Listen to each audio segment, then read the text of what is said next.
Alright folks, so today we're going to focus on a full body kettlebell workout, okay? So we're going to have, mostly we're going to cover the patterns that we need as a full body workout. So we're going to start, again, our workout is going to be with like 30 seconds of workout time, 30 seconds of the rest time.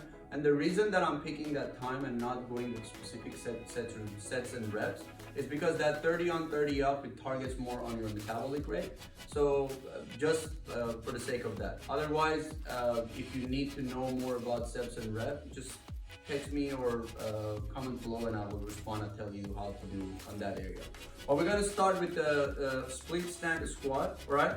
So you're gonna have the kettlebell right in front of your chest and you're gonna stand where your toe and heel are gonna be in one direction, just shoulder width apart.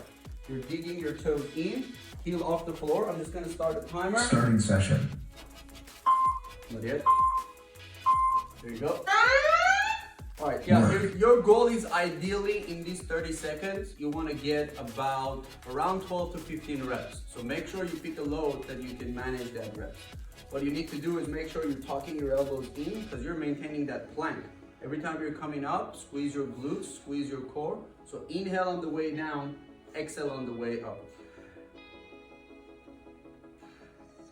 3, 2, 1, and rest. Great part of this type of a squat, as of the sprinter starter squat, is that you're working a little bit of mobility on your ankle as well while you're going down. One. Number two, if you have lack of mobility on your ankle, this helps you to basically perform your squat a little bit much easier without feeling any weird pain in your lower back or on your knee. All right, now we're gonna perform the opposite side. We're gonna load the kettlebell, 5, 4, 3, 2, 1. And as you see, the toes and the heel are exactly in one line, but you're digging that toes in and keeping the heel off the floor. Another good thing that you can kind of visualize it, when you want to inhale down, try to inhale from the stable leg up. So just kind of visual like you're breathing down from the floor and then you're going down. Kind of weird what I'm saying, but think about it. So I'm breathing in from my toes up and then going down. That's gonna be our first exercise. Second exercise, we're gonna go with the 3-point rows or just the regular rows, right? So she's gonna use a 12-kilo kettlebell here. You can face that way so we can kind of focus on the plank portion of it as well. Come a little bit back, Lenny. No, like towards me, back. There you go. Okay, so we have left leg front, right leg back. I don't care really about this right leg, how it's gonna stand, but what I care is these points that I'm mentioning. Number one thing that I care is that this neck and the spine is gonna be neutral, all right, in one direction. Second thing that I care is when you're doing your rows, there is no rotation on your body. Most of the time, some people, when the load is go heavy, they're rotating. You wanna eliminate that rotation as much as you can. And third thing, I want this elbow passes the rib cage, so basically your biceps gotta brush your body.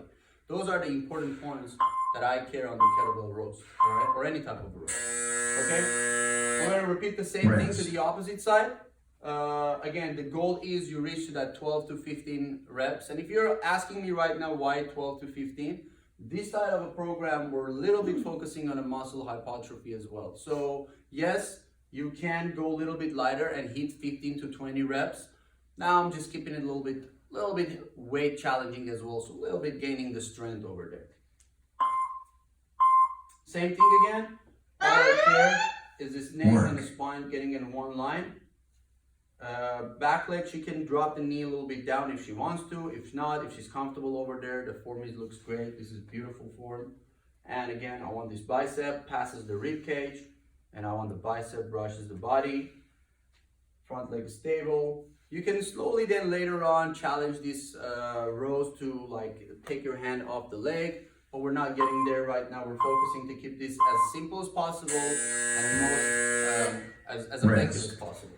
All right. Now we're gonna go on our hinge pattern. We're gonna go a little bit hip dominant. So we're gonna grab the next kettlebell for our kettlebell swings, and she's going with the 32 kilo. Because she's a strong one. She drinks kettlebell juice every day for breakfast and for dinner. If you want the recipe for the kettlebell juice, ask her. All right, get ready? So again, for the kettlebell swing, You're gonna get this nice, beautiful hinge. Every time, as you see, when she's going down, her shoulder is higher than her hip, and the hip stays over the knees. She's inhaling on the way down, on the way up. When she's exhaling with the tension breath, her core is squeezed, her glutes are squeezed, and kettlebell stands right in front of her chest. This is a fabulous, beautiful form of a swing. And she has 5 more seconds to finish this exercise and rest. Rest. Now we're gonna go a little bit core and vertical press at the same time. We're gonna get on the half kneeling overhead press. The reason I'm putting her on a half kneeling is because I want that core come in a handy way for the overhead press. So make the overhead press a little bit challenging while the core is getting worked on over there. But make sure you're grabbing the kettlebell on the side of the leg that it's down. Work. The front leg stays as vertical as possible. Your sheen of the front leg is as vertical as possible. The kneeling part, you make sure you're digging your toes in, okay? That's gonna change the overhead press quality. The free arm, make sure you squeeze as hard as you can. Even you can attach a resistance band to a kettlebell or an anchor and then pull that resistance band while you're doing your overhead press. That's still gonna help you to perform or have more productive overhead press. Rest. All right, we're gonna switch side.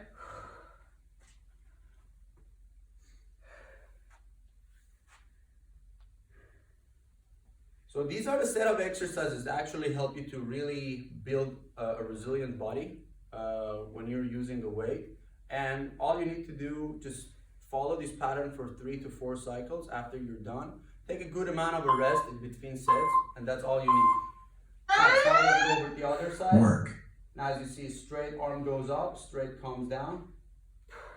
She's squeezing the handle as hard as she can. The lats are activated here. She's working on the shoulder, tricep is getting worked, shin is vertical, toes are dipped in. This is amazing, beautiful form to perform a half kneeling overhead press using kettlebell, or you can use a dumbbell if you don't have a kettlebell.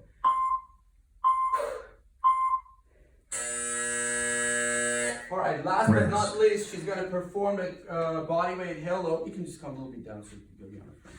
Lower, lower, lower, lower. There you go, perfect. So she's gonna start completely on her back, all right? And then from here, what she's gonna do, she's gonna have her hands over her head, straight. So legs gonna be off the floor, pointing out. Body's gonna come up as far as your scap's gonna stay on the floor, all right? Now she's gonna tuck that gap between the rib cage and the hip by breathing out. The breathing part is going to continuously happen during this 30 seconds.